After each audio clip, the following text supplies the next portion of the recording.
I'm Oprah as a dude, and I love you all. All right, here we go. What is up, everybody? Welcome back to another fantastic episode of the Reyes Reflection podcast. Per usual, follow me at those socials at I'm Nathanael Reyes, and customarily, if you check the episode bio, you will see a discount at Jocko Fuel, Mad Rabbit Tattoo Aftercare, and SMACKIN Sunflower Seeds. Now, today's guest is a great mix of authenticity, faith, and passion. She's a wife, a mother, a content creator. Her content about being a stay-at-home mother has connected with thousands, not because it's perfect, but because it's real. She's out here breaking the stigma that motherhood means losing yourself and showing that it actually could mean finding yourself. She's doing this because I promised her a gift card at the most top-tier Mexican place ever, Chipotle. Ladies and gentlemen, she's a yapaholic. She loves the center stage. And today, she's taking the center stage of the Reyes Reflection podcast. So without further ado, please welcome Morgan Alyse. Welcome to the show. Hi, thank you so much for having me. Wait, did I say your last name right? Yep, Okay. Morgan Alyse. Okay. Yep. All right, good. You know, sometimes you never know. It could be Alyse, Alyse. Yeah. You never know nowadays, right? Yeah, it's actually my middle name. I've never put my real last name on social media. My mom made me way skeptical about it. So I'm like, okay, she's like, never share too much online. And here I am sharing my whole life, except for my last name. So. But I don't push back on that because I don't know how old you are. I feel like we're around the same age. When I was growing up, you were told not to put all your information on social media. Now it's like they're saying, give everything. Like, yeah, it's that to me is more concerning than if you withhold information, if that makes sense. Yeah, for sure.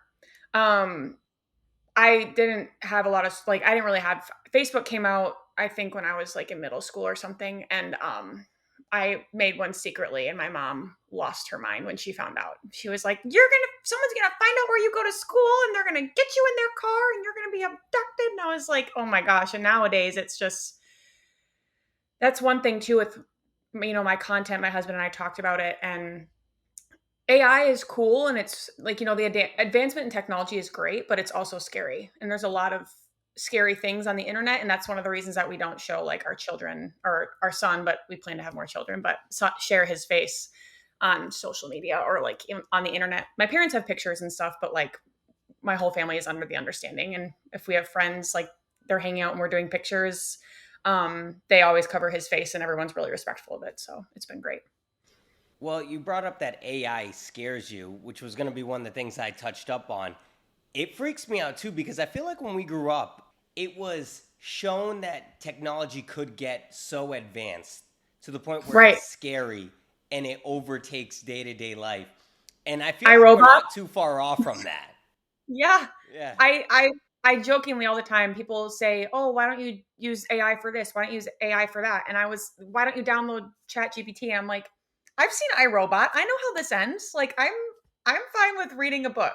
Even now, it's everything's so technology based, and I'm so granny. I love writing in a planner. I love reading get a Kindle. No, I want a paper book. I want the simplicity of things. I don't need to be staring at a screen all day, every day. Yeah. Yeah, no, it does. It is a much different contrast from how I was raised. How I was raised, my folks made me skeptical as well. Don't put everything out there.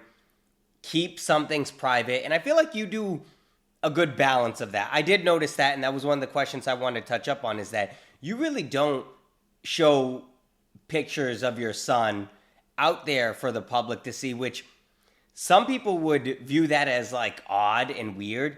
I'm fully on board with that. I think that doesn't need to be shown out there for everyone to see. Now, because you're already exposing enough of look, I am a mother.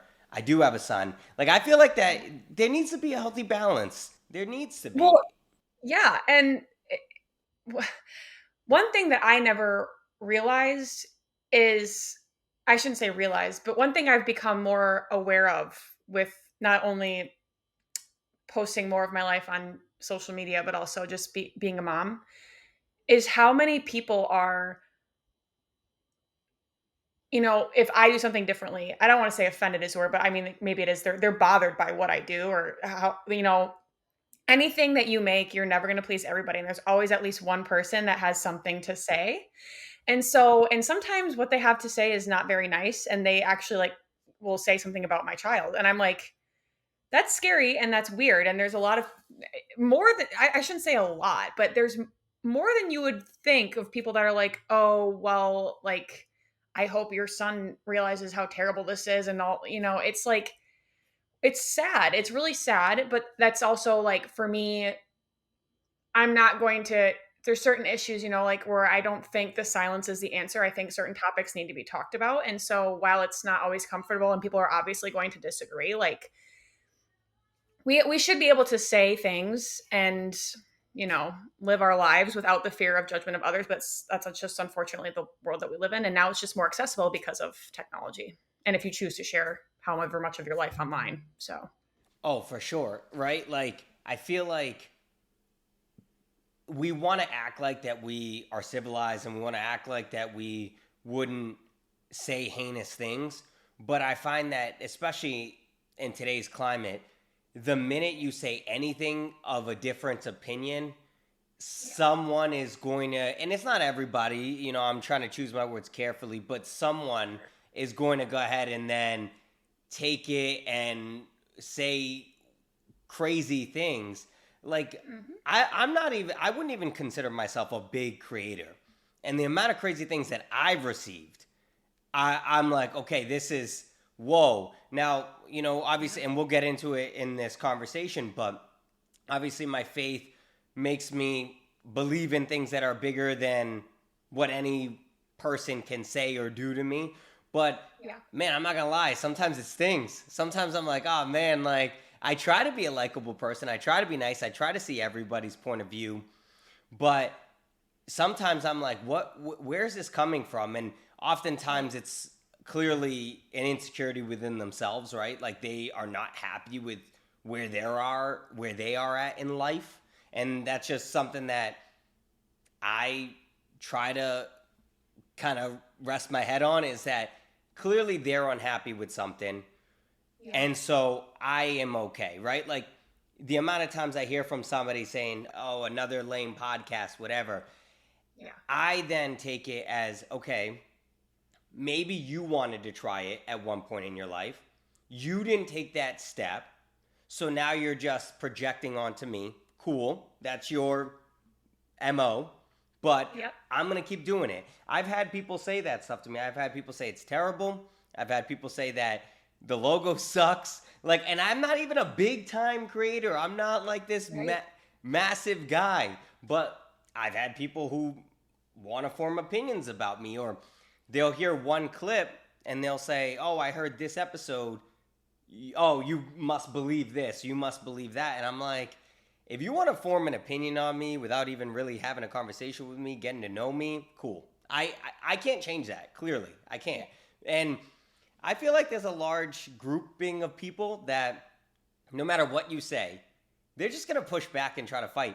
There's a guy I see on TikTok, right? And he says, I have proof that people will argue about anything. And then he has a cup of orange juice and he says, this is a glass of orange juice. Now, it's clearly in a plastic cup, but people will argue about, Yes. well, is it really orange juice? Maybe it's water with food dyes, or maybe it's glass, not plastic, and they're fighting over it. And I'm like, Yep. so this guy is clearly showing that people are so ready to argue over the littlest things. Sometimes when I hear those things, I'm like, if you had this half of this passion for something within your own life, think about how far you'd be. I'm sorry, I hate to say it, but it's true. Yes. Yep. Well, and also too, I think that so many people, again, with technology and how accessible everything is, I kind of feel like sometimes people get so involved in the world on their phone or even just in their hands, right? And they forget that it, I just feel like how people act online is not how they act in person. And for me personally, that's one thing that I've always stood on is I will never, which I mean, I used to have a Twitter and some other stuff, and when I was 16, 17, I probably said some things that I don't personally agree with now. But since I've become an adult and been consistently posting on social media, I would never say anything on social media that I would not say in person. And that's a very big thing that I stick true to, because I truly feel like a lot of people think, oh, you're not going to figure out who I am. You don't live in the same state. I can say whatever I want without repercussion. But I personally think that's a sign of weakness, because that's really sad that you don't have enough backbone to back up whatever you're saying online, whether it be good or bad. And I personally don't understand, I've said this before, when I'm live on TikTok or whatever, I don't understand the need to, if I see something that I disagree with, scroll. I don't understand the need to be heard so desperately by so many people from strangers. I've never understood, oh, I don't agree with this. Well, this person needs to know how I feel. I've never really understood that. And I'm sure there have been times too where you have a conversation with someone you disagree with and that kind of thing.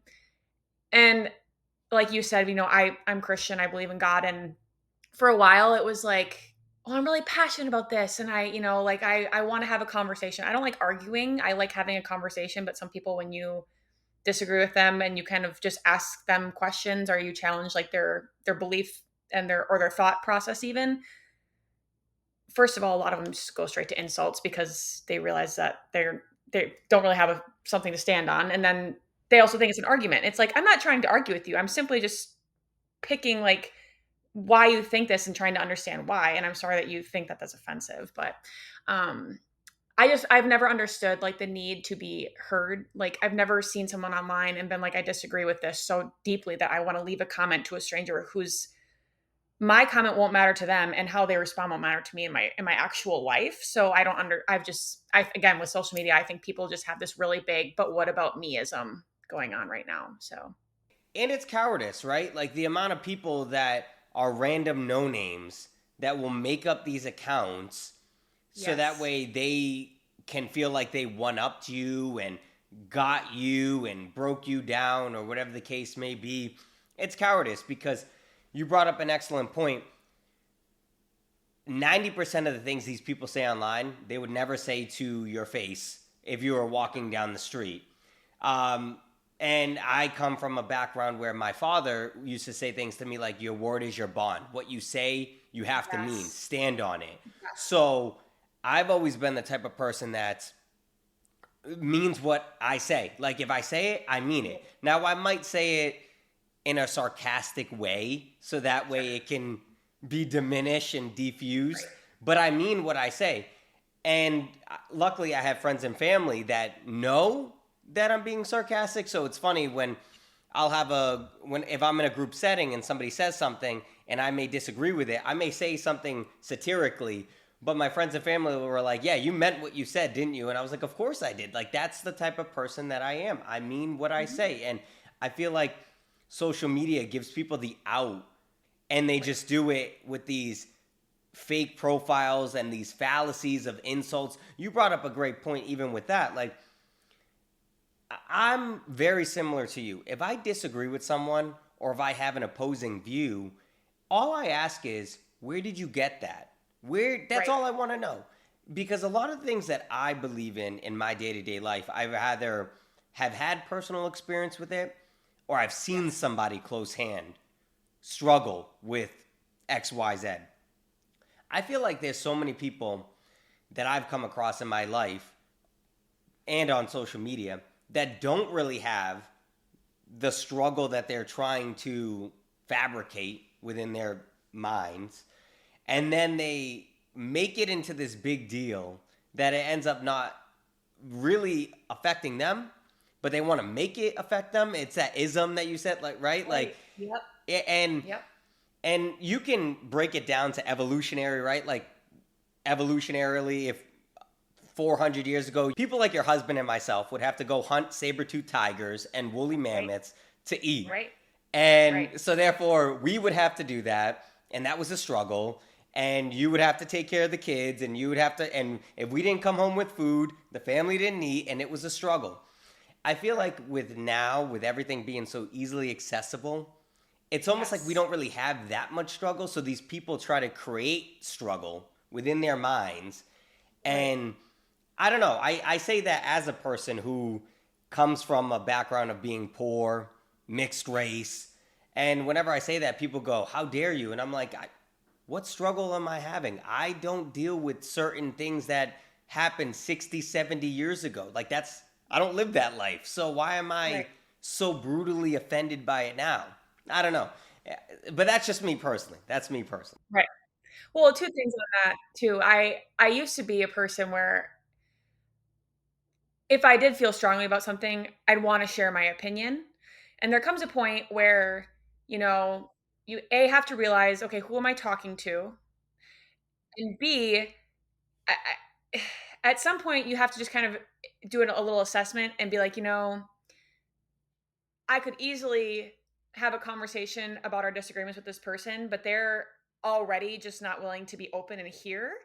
So at that point, I just give it to God because I understand that there's a lot of things that I think it's important to talk. I love dialogue and I think that it's important for us to keep talking. I don't think that again silence solves anything.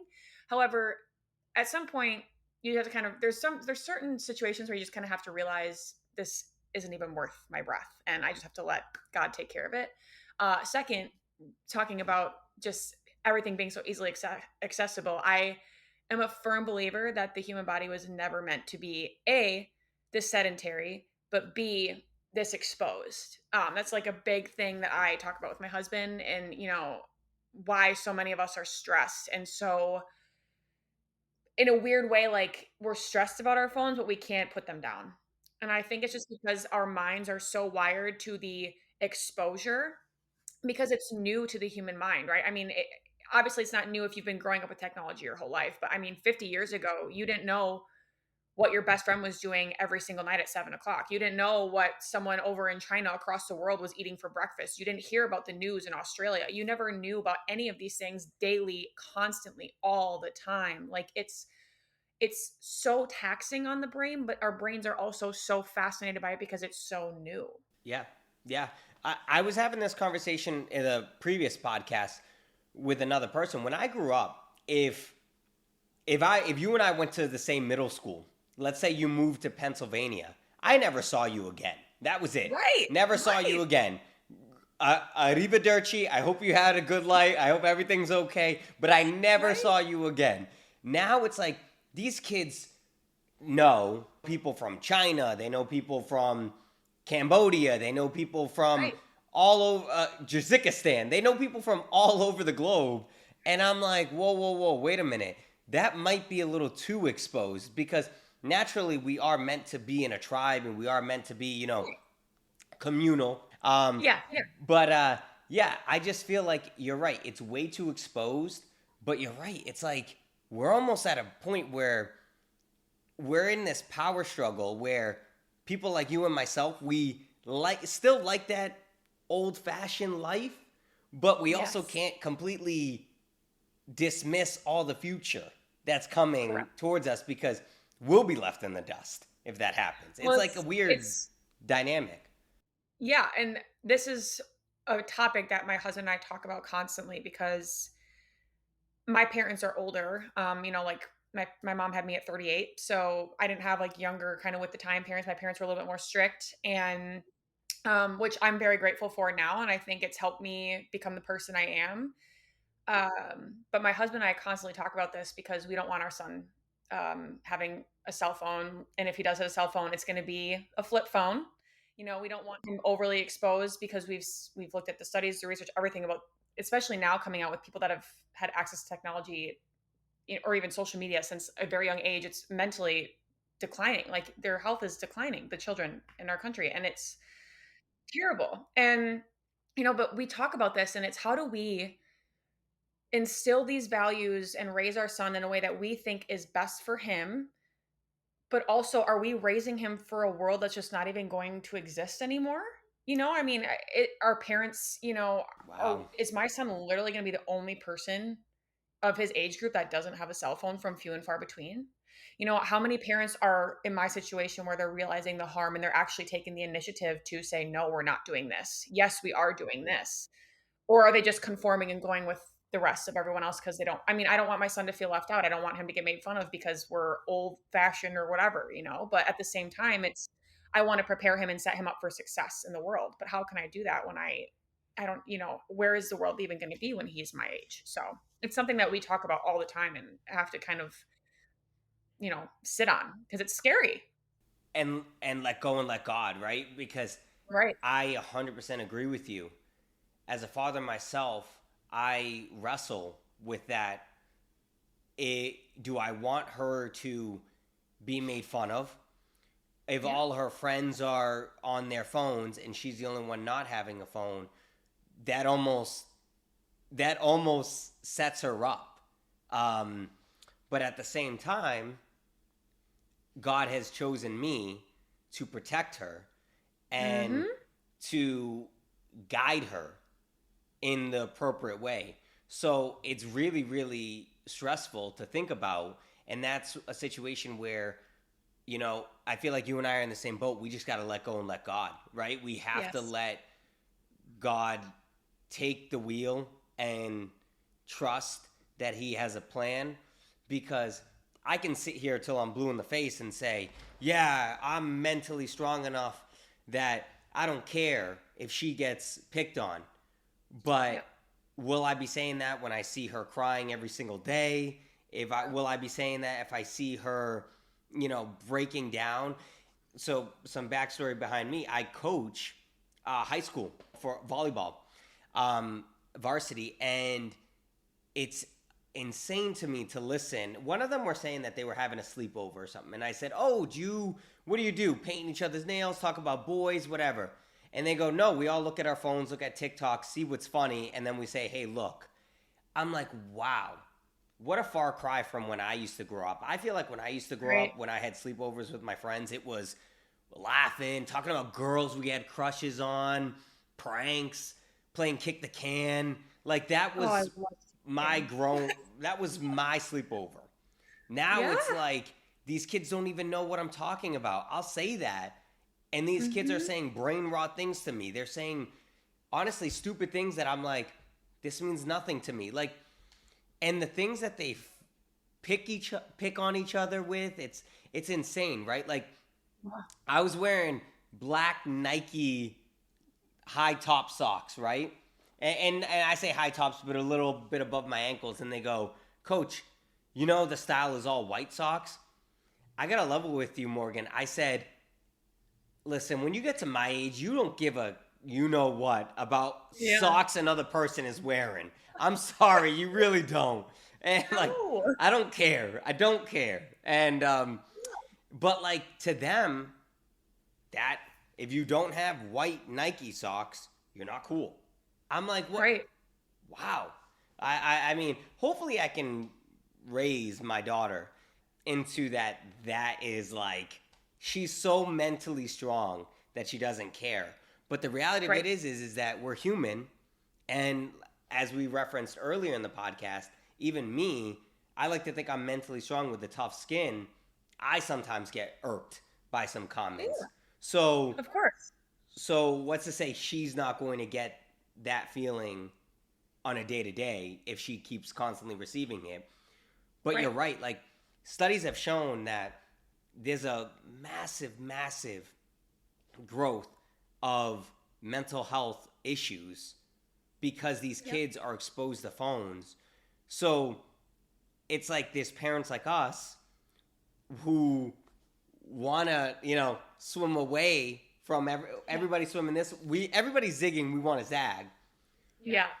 but are we outnumbered? I don't. I Right. think so, right? Because Yeah. 90% of these parents just want to shove a phone in their kid's face and say, "You're crying. You're freaking out. Here, be Mhm. quiet. Go watch Love Island." I don't know. Like, and Never seen that show. I think neither well, have I I. also I've think never seen one episode, and I never will. I don't watch like the closest thing to reality TV that my husband and I watch is the Beast Games because they're so entertaining on Amazon. But Yeah. I think it's I think that I wasn't, I had friends growing up, but I was never the in on a group. So I kind of floated from group to group. And while there was a long time that I really struggled with it, and even in my adult life, I only have a few close friends, and I some of that is kind of by choice because being a stay-at-home mom, and I don't really, I mean, my husband and I just moved across the country, so I don't really have a lot of friends here. And I'm not super involved in my new area yet. But I remember for the longest time I felt like I was so like sticking out like a sore thumb. I never fit in, and I really really struggle with it because I you take it personally, right? It's like I why am I like the out?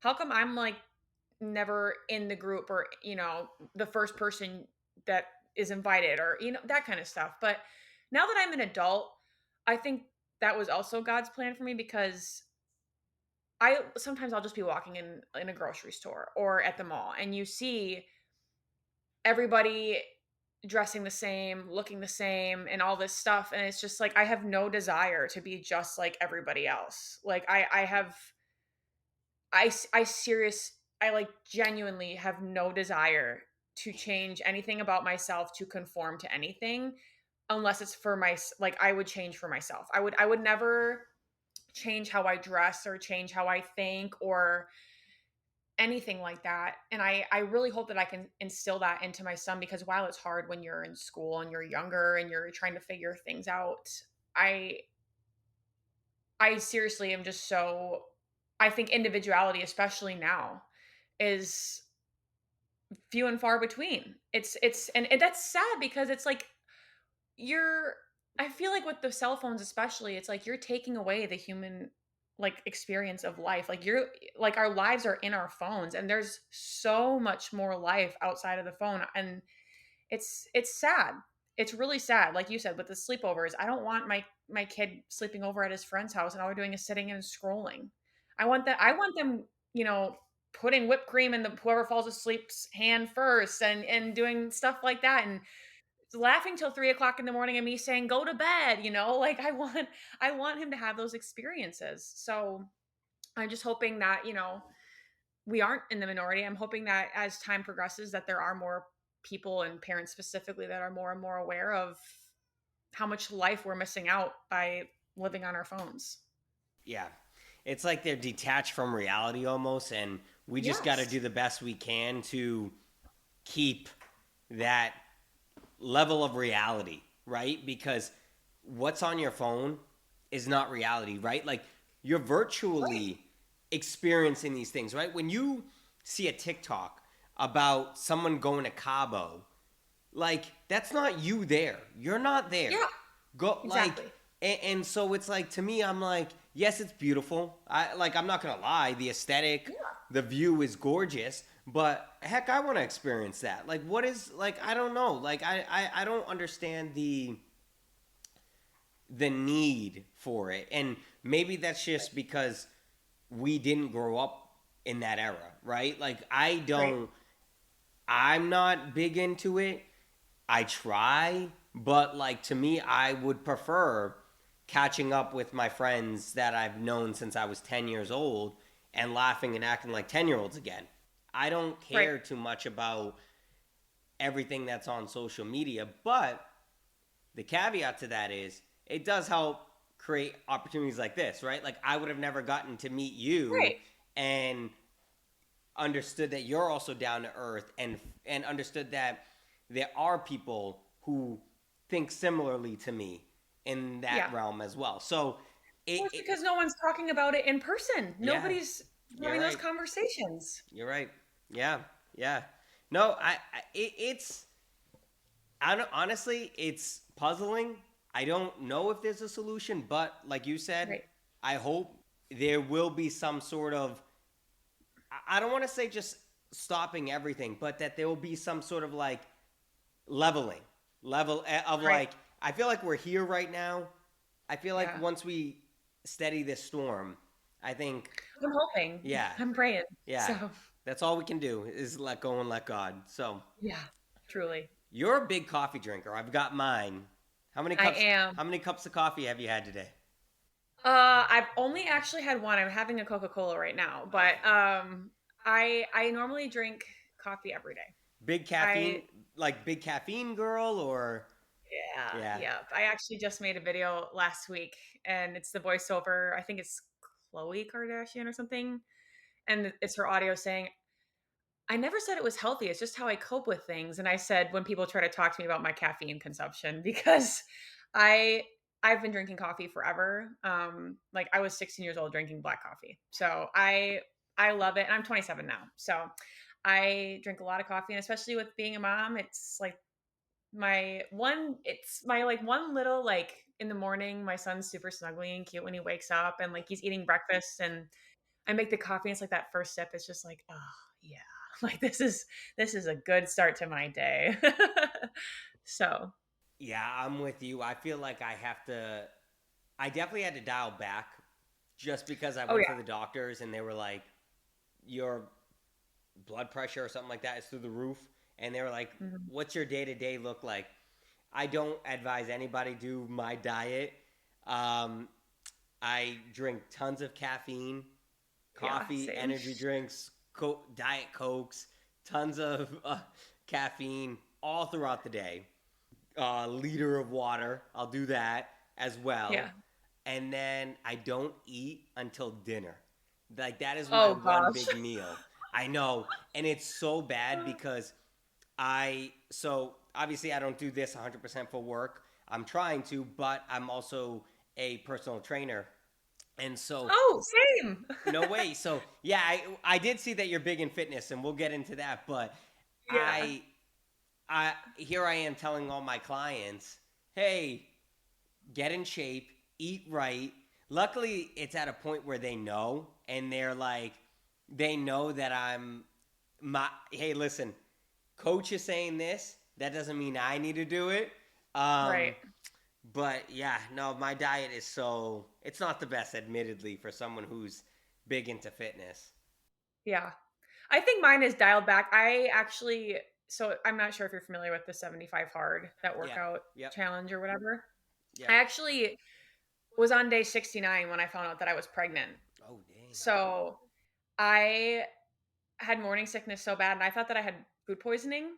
Um, and I was at the gym and I actually like couldn't even work out and I had to stop on day 69 because I was hugging the toilet. It was terrible. But I actually did like a second, I wouldn't even call it 75 hard, but I kind of did a similar one after this past summer. But I was, yeah, physically like in the best shape of my life and was starting to train people um, when I found out I was pregnant. So I never even really got to dive into like that for my career because I graduated from college and I was just bartending while I was in college. And I've had a few other jobs too, but steadily. And I was so excited. I got my degree. I'm a certified personal trainer and wellness coach. And I was super excited to finally like get my big kid job and start, training people, working at a gym. And I found out I was pregnant.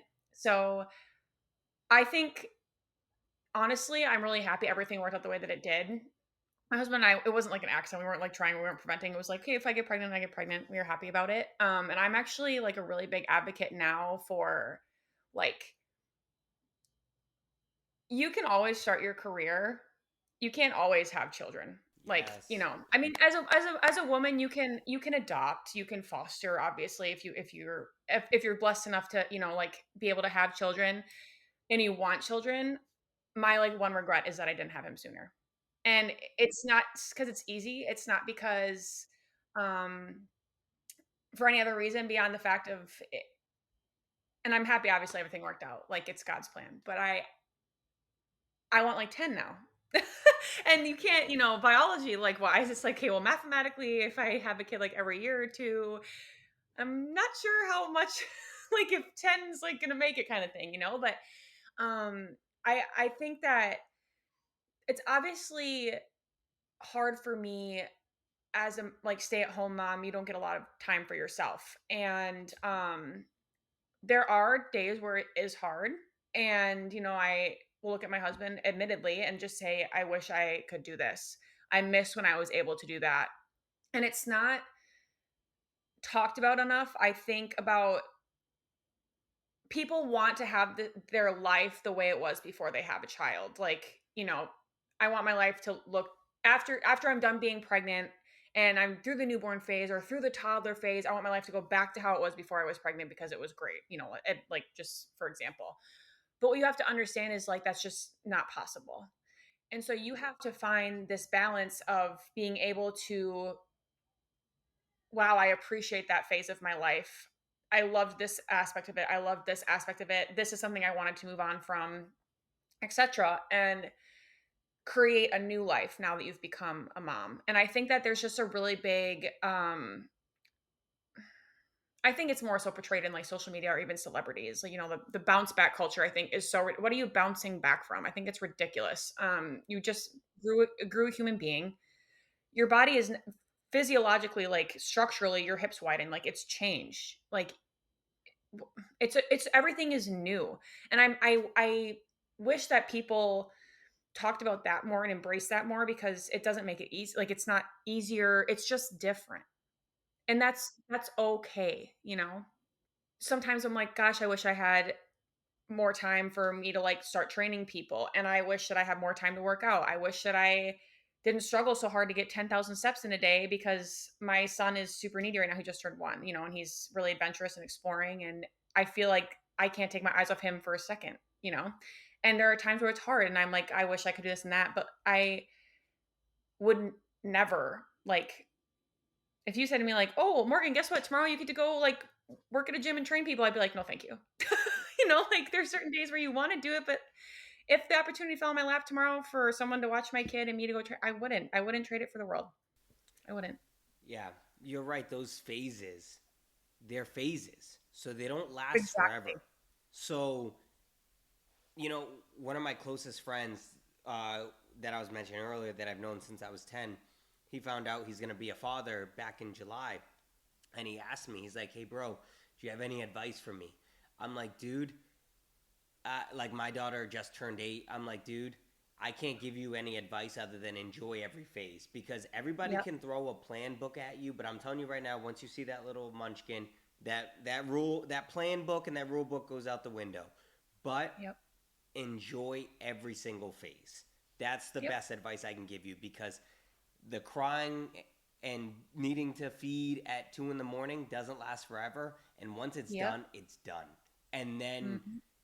then it's heartbreaking, right? Because the amount of times I say, man, I wish I could have 5 minutes with my daughter, holding her, feeding her, and and now she's telling me what to do, and she knows everything, I know nothing, right? And Yeah. so I guess in some ways I should take my own advice and enjoy that phase as well.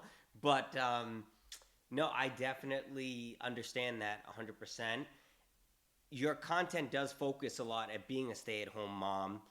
You Yeah. talked about how you were just talking about how celebrities and society will sometimes push certain narratives, some being Right. that when you're in your 20s and 30s you're wasting years by having children, right?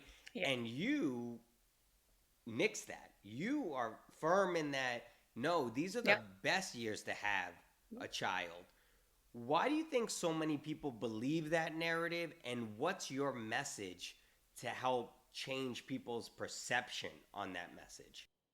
Well, I would like to preface this by, we talked earlier about when we believe certain things, it's because of experience or knowing someone close to us. I didn't go to college till I was 20, so I graduated high school 18, didn't go to college till I was 20. I did have you know, I was the boss babe. I didn't need no man. I went to college, okay? I drank in a couple basements. I went to a couple bars a little bit later than I should have. I've lived that life. And honestly, I think it's just now that I'm on the complete opposite side of it, honestly, I think it's more so because I honestly don't know why it's the narrative, but I think it's just because of people are I'm going to try to word this. People are trying to grow up faster than they were before, but they're not willing to mature. So they want to do all of these adult things without the maturity entail. So, you know, when I say I think you should have children younger versus waiting till you're 35 or 40, first of all, that's more time you have with your child. You're not having children later and they have a parent in their life less, they have their parent in their life longer, right? But I'm saying that with, I'm not saying turn 18 and get pregnant, but roots are not bad. I think that people have a fear of roots. I think people have a fear of getting, married, saving for a house and just settling down. It's because everything around us is so go, go, go. And again, I'm 27. I got my first house at 24. Like, and at, I am so glad that I went through like that phase of my life where I was like, oh, I didn't want to have kids till I was like 30, 35. I wanted to like have a career. I wanted to do this. I want to do that. Like, and I'm so happy on the other side of it now that I realize like the beauty in it. And I think honestly, people are just being lied to. That's one of the reasons I wanted to make my motherhood page is because I'm really flabbergasted at the amount of people without children saying how they never want kids. They think that motherhood is terrible, like it's hard. Everyone that I know with a kid, they're always stressed out and blah blah blah. Like, yeah, it is hard because we don't have a village anymore because everyone is so selfish and self-absorbed. Like, and the narrative of community has not been pushed for at least the last 2 if not 3 decades, especially again with us being so isolated in our phone. I think that's one of the reasons that it's a ripple effect, right? Like we're more women are working, therefore they're not, getting married, they're focusing on themselves and their career, which that's I if you want to do that, that's fine. But I don't understand why I've always just been like, you're replaceable at your job. You're not replaceable at home. So I if you don't want to get married or have kids, obviously, then don't do it. Like, because then you're just setting yourself up for failure, right? If you really are against it. But to be so, I guess, against it because that's what's normal is weird to me, I guess, is where it's like frowned upon to get married and have children. And I don't understand why. And I don't understand why this narrative has been pushed about it being, I think it's Chappelle Roan or some celebrity or whatever, where she was in an interview and she said, like, all my friends that are moms are living in hell. And it's like, why is that your perception, first of all? But second of all, like, it's even more sad to me that there are so many parents out there that are not enjoying being a parent. Like, that for me is sad and scary. And what I was going to say earlier, it just came back to me, was when we talked about, kids getting phones and stuff and whatever. I think a lot of people with parenting nowadays, especially with technology, I say this in my mind all the time, and I've never actually posted it on social media or anything, but one of my very quote unquote hot takes is just because it's easy and convenient for you does not mean it's what's best for your child. And I think that we live in a large society of people that without not wanting to have kids, but B, they want to have kids, but they don't want to be parents. Yes, yes. You are throwing darts and you are hitting the bullseye because you're 100% right. Even I was going to bring up that woman who said that in the interview. I didn't know her name until you said it, but I even think that's who it is. I'm not on the pop mainstream culture. yeah, I heard people talking about I get all of my pop news from other people talking about it on like social media. yeah. So, But the thing, no, but you are correct. But the thing that upsets me about that is that it's almost demonizing having yes. children instead of realizing that this is the perfect gift from God, and this is an an amazing, amazing creation that is a part of you that you now get to experience and live. And Right. you're right. Like, I'm not talking to the people that have it so embedded in their head that they just want a career and they don't want to get married and they don't want to have kids and they want to have endless sexual partners. If you want to do that, nothing I say is going to change your mind. So, Exactly. like, I can't stop you from wanting to do that. But I'm more talking to the people that will listen to these celebrities and will believe it as gospel and will Yeah. then not want to do it because they're listening rather than experiencing life for themselves, right? Right. And I mean, you said a hot take, like that goes into what one of my hottest takes is that whenever somebody says they're an atheist, I tell them, no, you're not. You just don't believe in God, but you believe in something, whether it's Taylor Swift, whether it's some Your phone. influencer. You believe in something. It's just Yep. not God. Because to completely believe in nothing is a lie. Yeah. Firstly, you're getting you're getting some sort of software embedded in your brain. I don't know where it's from, only you do, but it's not God. And that doesn't mean that you're an atheist. It means that you believe in something that's just not God. I Yeah. digress. That's just my personal belief, but you also brought up something that I personally have said many, many times. There's too many people that love the noun of being a parent, but not the verb of being a parent. Yes. And Yep. yes, you're procreating just to say you have a kid, but you don't realize that it's a journey, it's going to be constant, and you're correct in the sense of people would rather choose the convenience of letting YouTube and social media raise their kid rather Yep. than them being like, I need to, as I referenced earlier, protect my child, help Yep. my child, guide my child. That is your job. And it is a Right. full time job, right? Like you said that your work is going to continuously go. It's true. You are always going to be a spoke on the wheel. You can be this boss, girl boss, femme boss, whatever, but I'm telling you right now, they're not going to appreciate you, but your child will. And Yeah. hopefully, you know, as I said, as we've said, has been the pretty much the theme of this episode is that we're not here to change the minds of people that don't want to listen. But if there's No. somebody that's on the fence, like I'm telling you right now, it is the most beautiful thing in the world. And you Well, will even be and you're a yeah, hero. You're a hero. Go ahead. even from, you bring up it's a beautiful creation from God. Even from a secularist point of view, if you don't believe in God, but you believe in something, even from a secularist point, the like when I look at my son and I think about it, it's like he is. I pray he got all the best parts of me. I say it all the time. I hope he got all the best parts of me. I hope he didn't get any of the bad and all the good. But how can you not think about, like, if you're in love with somebody and you're married, um, how could you not want to create something that is half you and half the person that you love most in this world?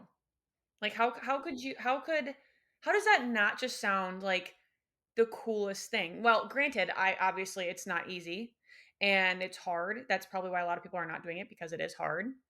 But it, to just be so, like you say, demonizing and negative about something that is truly the best thing that has ever happened to me, I like it makes me so sad. And I see so many people talking about it. Oh, my I would have a kid if, ABC, or, I don't have a village, I don't have my husband, I don't make enough money. Um, I want to travel more and all this stuff. It's like it's so it just feels like you're really not even putting that much effort or thought into, like, the possibility or the idea, which, again, if you really are gung ho on it, then that's fine. But I just don't understand why that has become the narrative when, mothers, like, even 50 years ago, like, having being a stay-at-home mom was like like, sometimes now, right? I will say, like, "Oh, I'm a stay-at-home mom," and people are like, "Oh." And, like, back then it was like it's just like a job. Like, I'm a homemaker. I mean, I take care of my house, I cook, I clean, I handle all of our finances. I run errands for my husband. Like, I do so much outside of just being a mom, and I'm busier now than I ever have been being a mom and being a stay-at-home mom at that. And I like think about working moms and I'm like, I don't know how you guys do this. Like, I don't know how you go to work all day and come home and are constantly still working. Like, I feel like I barely cook or clean, like have time to cook or clean a full meal or clean like a whole room while I'm home during the day. And like, how do you do that on top of everything else in the like the 3 hours from when you get home to putting your kid to sleep? Like, how do you do that? It's crazy. That to me sounds harder than being a stay-at-home mom. Like, I'm so blessed that I get to be a stay-at-home mom, and I think that a lot of people have this like weird, I don't know, like a when they hear you're a stay-at-home mom. So Yeah. in reality for me, I'm like, I feel like being a working mom is harder than being a stay-at-home mom. Like, Well, being a stay-at-home mom is another thing that I think is, I don't want to say the word demonized. I don't want to say that word, but I feel right. like people will almost feel like you're oppressed, or that, oh I my hate that. goodness, how could you be a stay-at-home mom? How are you not contributing to society? And it's like, you are. You are. And I would argue that you're actually contributing in the most difficult way, because you're doing the best you can to raise this little human, to make sure he's respectful, he's hardworking, Right.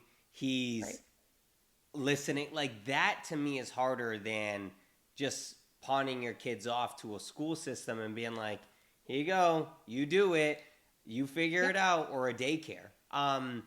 And especially in those years, that is probably the best time to bond and to gain this connection and to build this relationship.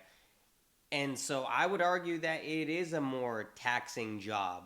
And you're right. Like, I don't know how they do it, but they find the way, the strength to do it, Yeah. which is amazing. It's great. Yeah. But I love that you use, or I love that you have this perception and this view that it's a blessing, and that you're able to have this relationship with your son, and you're able to Yes. build this connection that is going to have a lasting impression. When the reality of it is you could be slaving away at a corporation, Right. they're not going to care. You're a spoke on the wheel's going to keep spinning. Right. And whether you're there or not, right? How many times do you hear a situation where a person quits, and it's not like the whole corporation falls apart. They just keep Right. going. Yeah. But God forbid something happened to you, the whole world of that house would stop spinning. And Yeah. so, you almost have to pick and choose the what is going to be the lifelong value in your life. Well, and also, people like you said, like, oh, you're so oppressed and blah blah. Like, I could never fully rely on my husband. First of all, that's like kind of sad if you think about it. What do you mean you can't fully rely on your husband?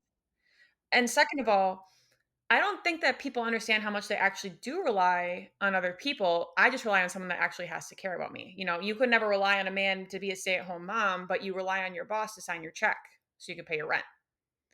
My difference is that, like, my husband cares about me if something were to happen to me. I mean, if you quit, your boss isn't gonna care, but you still rely on your boss, or you still rely on Amazon to deliver your pack. It's people are still there's I just think that there's this narrative that you can't rely on your husband, and I don't understand why.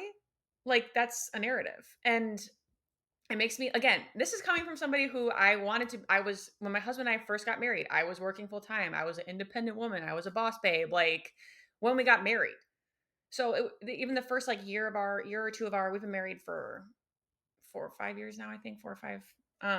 Who's counting? But like the first year or two, it wasn't we didn't have this dynamic. I wasn't a stay-at-home mom. I wasn't a stay-at-home mom until I was 6 months pregnant. I didn't stay home.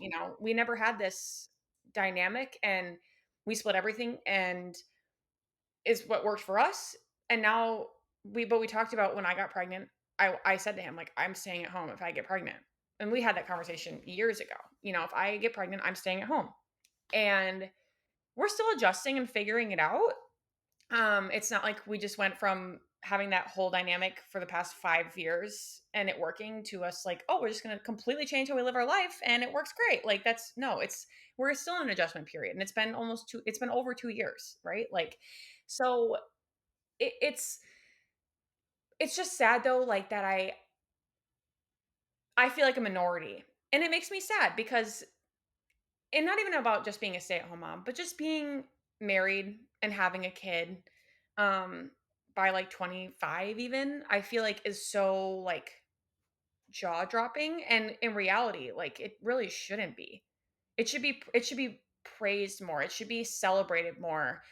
And I really do think this all comes down back to like that community aspect. You know, it's harder to be a mom because you don't have the village.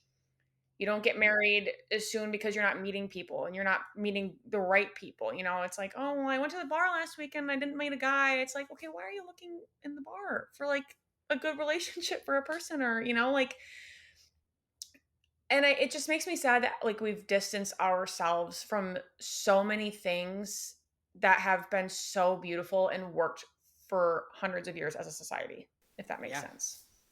No, I was going to say everything that you're saying is not this outlandish conspiracy theory. I know you love conspiracy theories. It's I not this do. outlandish conspiracy theory. It's what a large contingent of the world all agreed upon 10, 15 years ago. And now, for some reason, in the last 2 decades, we've completely flipped the script Yep. and thinking that other things are better than others, even though Yep. the roads were built this way, skyscrapers were built this way, life functioned a certain way, and now we're trying to go ahead and do something else. I don't know. To me, that just doesn't sound like a good idea. To me, I'm like, if something, you ever hear the saying, if it's not broke, don't fix it or don't All change the it. time. Like, why are we trying to come up with this innovative way of changing our day-to-day life when, one, it's not been proven, and two, if we want to try to risk it and we fail, which, I don't want to say we're failing, but there's a lot of metrics in which we're not succeeding. Why are Right. we trying to go ahead and, continue this path? Like, and why I say that is because, birth rates are collapsing, marriage Yep. has gone down the hill. It used to be that we wanted to find that significant other, find that lifelong partner, and stay with Right. them through thick and thin. And in some ways, we're promoting and celebrating. If you are struggling with this person, break up with them because there's Yep. always better. And then you go Yes. out and you try to find better. And I say this as a father of a daughter, it's scary to raise her in the world of finding better means you got to try to hop from bed to bed to bed. And I'm like, that's not Yes. finding Yes. better. That's not, you're not going to properly pair bond with another person Yep. doing that. And so in some ways I agree with you. I feel like I'm the minority, and whenever I have these conversations or disagreements now, right, Yeah. with people, I'm viewed as this crazy conspiracy theorist. And sometimes I sit here and I'm like, am I really? I mean, we all agreed on this 10, 15 years Yep. ago. And I'm the Yep. weird one that doesn't know what I'm talking about? Yep. Okay. I mean, I guess. That's all I can Yeah. say. I don't understand honestly how we've just drifted so far from it to where it's like bad to want to get married and have children. It's Yeah. like, I don't know if bad is the right word, but people look at it like, what do you want to do when you grow up? Oh, I want to get married. And they just, it's just this, it's, why is that not a like, it's a frowned upon aspiration. It's a frowned upon want. And it's like, when when you talked about when people say you're wasting your years and whatever, it's like, if you really think about it though, like, how is you working a job and like going to the bar with your girls every Tuesday and going clubbing every weekend. And then, like, especially college age, right? Like, oh, you're let's be honest, like people are like, "Oh, I want to go to college to get an education." Come on now. Like let's be for real. Like it's a very big socialization aspect of that phase of life, right? And typically that socialization revolves around maybe alcohol consumption and things like that, okay? You're again, this is coming from someone who did this, so I'm not being judgmental when I say it, but that is wasting your life. You're hurting your health. You're participating, if you're going to the bar every week and you're participating in things that are damaging to your health for short-term enjoyment for long-term negative effects, right? Like that doesn't equate to motherhood. Like motherhood does not equate to short-term enjoyment for long-term negative effects. It's short-term like stress, pain from giving birth, sleep, like short-term sleepless nights or anything like that for the longest term of enjoyment. And I my big thing too is, people talk about motherhood and, oh, my kid turns 18, blah blah. Like, no, you're a mom your whole life. You're not a mom until they're 18. You're a mom their whole life. So it's and this is coming from someone whose parents were like, when you're 18, you're out of the house. You know what I mean? It's and that's not a bad thing, obviously. Like you want to kind of make sure your kid knows that they're not going to be under mom and dad's roof forever. You want them to go out and live their own life, but you know, I I'm just very blessed that I have found someone that shares the same and I don't necessarily even know I now that I think about it, I don't really know if I've even asked my husband this, but I don't necessarily know if he had super strong opinions on what a marriage should look like or what having a kid would look like before we had him, right? And we both didn't have this view stance when we got together. And I'm so blessed that I found someone that has been able to change and grow how they think um, in his own way and then in my own way. It's not like we, are trying to think together and think for each other, but I think about it all the time. God forbid if anything ever happened to my husband, how do you date? Like I don't even know if and finding someone who is genuine and is open to having difficult conversations and things that they believe and things like that. It's hard. It's scary to think about too. And what's even scarier is a majority of people are living their life like that. Yeah. A Surface level. majority of people are living their life not truly in love, and Yeah. they're barely sentient.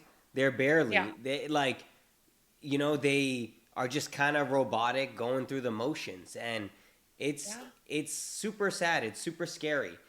While we wrap up on this particular episode, looking back at your younger self, your past self, with Sure. the headspace that you're in now, what's something your past self would be absolutely shocked and flabbergasted that you're where you are at now today?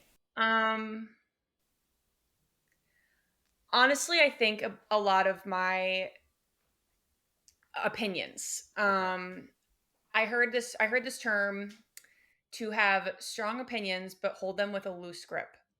So, it's okay to firmly believe something, but it's also okay to not just believe it because you're told to or, if you believe one thing, you just hold on to it and run with it.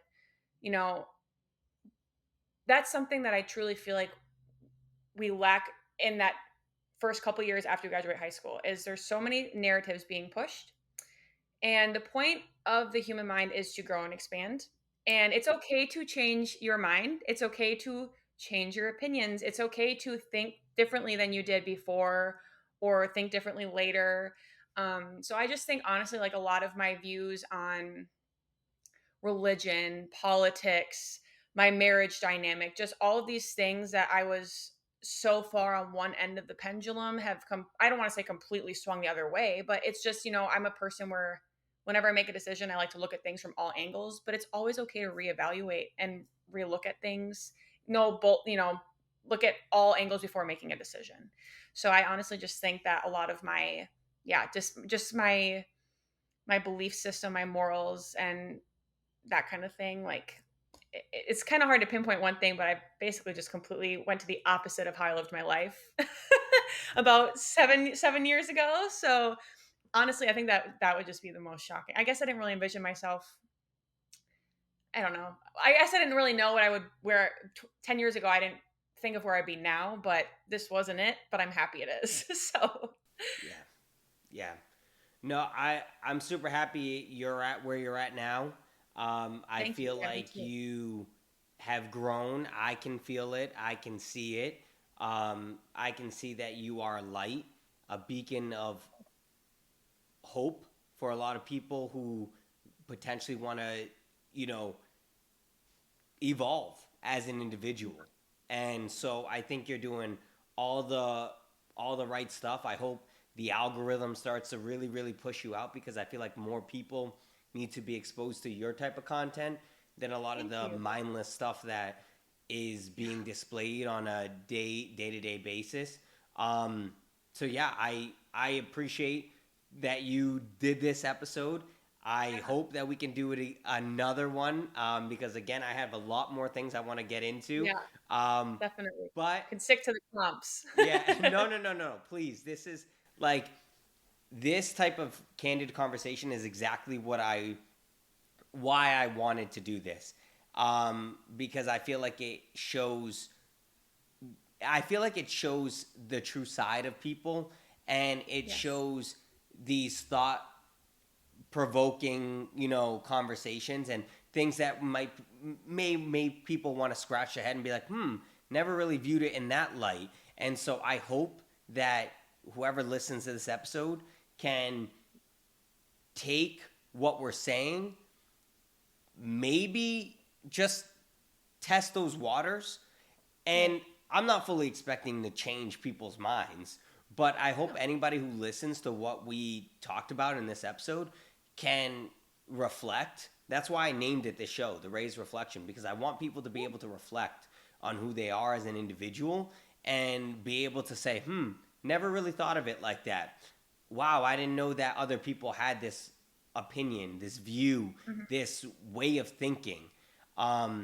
So honestly, I couldn't have envisioned a more perfect episode, despite the fact that we had about 20 minutes of, technology errors. We did it. Yeah. We're You gonna got it. wrap up with we're gonna wrap up with a game called Yay or Nay. All right, Oh, okay. it's my All right. segment. I'm gonna say a topic, and you say yay or nay, and then you defend Okay. it. Okay? Okay. Deodorant belongs in the bedroom, not the bathroom. Nay.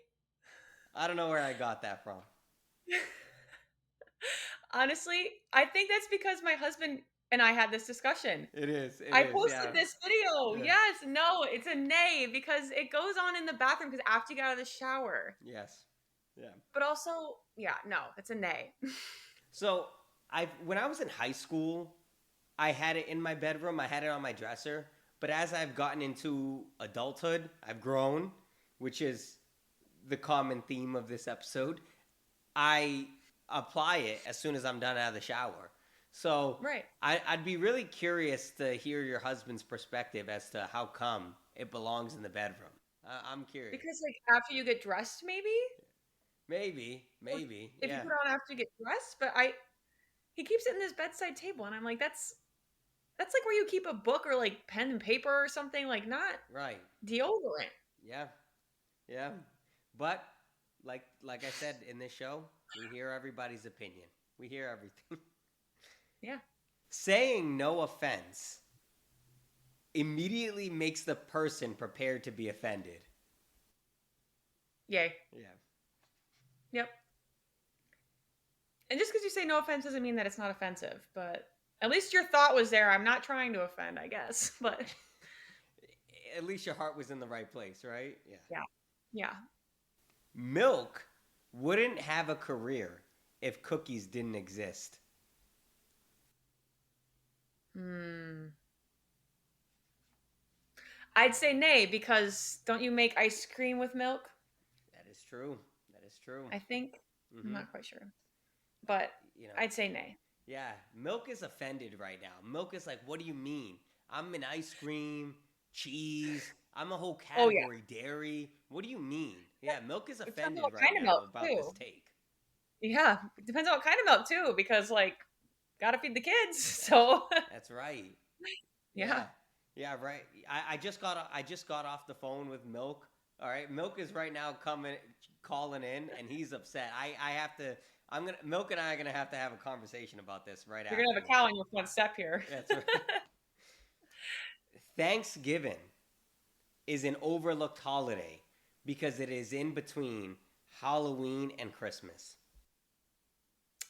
I'm gonna say this is purely personal opinion, but I'm gonna say nay because I don't really care about Thanksgiving. So I don't it's like my least favorite holiday. I don't know why. I don't like the food. It's always just I don't know. It's I don't like Thanksgiving. So I'm gonna say nay. But Oh in man, retrospect, now I gotta hear from Thanksgiving. Okay, all right. yeah. Just In in Thanksgiving retrospect, is I'm sure offended that right yay. now. You said no offense, and Thanksgiving is offended. Okay. Pretty much. Oh my goodness. Oh my goodness. Morgan, thank you again for joining Yes, thank me. you so much You for will having always be me. a friend of the Raise Reflection. I've just sworn you in. This is my official process. For Thank those who you. want to get in contact with you, follow you, find you, where should they go? Plug yourself in. Yeah, so my TikTok is Morgan dot or period Alyse ALYSE underscore 11. My Instagram is I deleted all my content on Instagram, but I'm probably gonna start posting there again. But it's the same thing, Morgan dot Alyse underscore. And then for any emailing for brands, collabs, another podcast, whatever have you, my email is morgan.eliseinfo@gmail.com. So Yeah, I found you on TikTok. I reached out to you via email, and that's what set up this conversation. So even though technology has its downfalls, it definitely has its plus side. We did not meet by accident. Thank you again. That is yes. going to do it for this episode of the Yep. Raise Reflection Podcast. Big thanks to our sponsors, Jocko Fuel, Mad Rabbit Tattoo Afghan, SMACKIN Sunflower Seeds. And as always, may you live, may you love, and may you thrive. I'm Oprah as a dude, and I love you all.